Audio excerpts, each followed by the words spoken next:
আমাদের যে গত বছর জুলাইটা হয়েছিল, জুলাই আমরা আমাদের দেশ পেয়েছিলাম, সেটার যে একটা সাংবিধানিক স্বীকৃতি বা সরকারিভাবে স্বীকৃতি, আজকে সেটাই এই ঐতিহাসিক মুহূর্তের সাক্ষী হতেই মূলত আসা।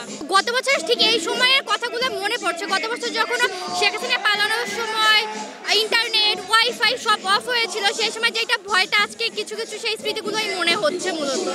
আর হয়তোবা যখন একটু পরে ঘোষণা হবে তখন হয়তোবা একটা ওই অনুভূতিটা তো তখন বলা যাবে। যারা শহীদ হয়েছেন ওনারও তো আসবে নাকি, একটা জিনিস ভালো লাগছে যে আহতরা দেখতে পাচ্ছেন যে ওনাদের হাত কিংবা পা কিংবা চোখের জন্য আজ এই সেলিব্রেশনটা হচ্ছে, ওনারা দেখতে পাচ্ছেন। ওনারা আসলে খুবই ভালো লাগবে যদি ওনাদের আসার মধ্যে সেই সুযোগটা হয়। আর সরকারিভাবে তাদের প্রায় চেষ্টা করা হয় যে প্রত্যেকেই যেন উপস্থিত থাকে এই অনুষ্ঠানটাতে। আর অবশ্যই যারা আহত হয়নি তারা থাকলেও খুশি হবে। গত বছর 5ই আগস্ট আজকের এই দিনে খুনি হাসিনা শেখ হাসিনার পতন ঘটিয়ে 36 দিনের আন্দোলনের মাধ্যমে আমরা এই দেশ স্বৈরাচার মুক্ত করেছি। আমরা আগামী নির্বাচন সংস্কারের মাধ্যমে চাই এবং এদেশে সুস্থ রাজনীতি ফিরে আসুক, এটাই আমাদের চাওয়া এবং পাওয়া। আমাদের সব সংস্কার না করলেও আমাদের মৌলিক কিছু সংস্কার এবং শহীদদের বিচার শেষ করে তারপর নির্বাচন দিতে হবে, এটাই আমাদের প্রধান দাবি।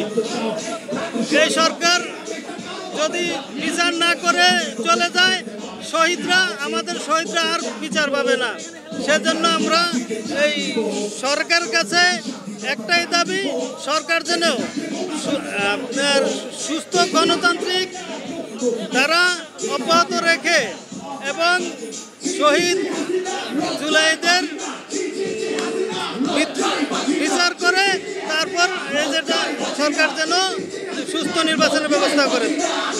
দীর্ঘ 17 বছর শেখ হাসিনার যেই স্বৈরত শাসক এবং তার সরকারের প্রতিটা জায়গায় প্রতিটা স্তরে তার নিয়োগ বাণিজ্য থেকে শুরু করে সমস্ত জায়গায় শেখ হাসিনা সরকারের লোকজন।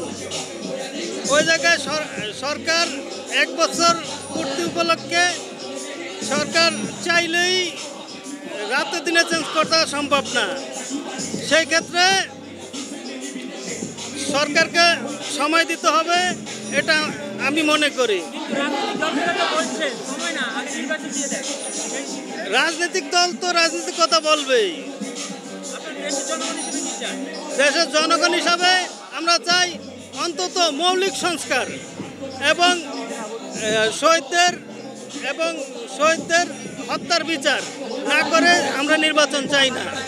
গত বছর এই দিনে আমরা এই সংসদ ভবনে এসেছিলাম স্বৈরাচার পতনের জন্য। তো 1 বছর পূর্ণ হয়েছে, অত্যন্ত অনেক ভালো লাগতেছে আজকে আবার এই জায়গায় আসতে পারছি।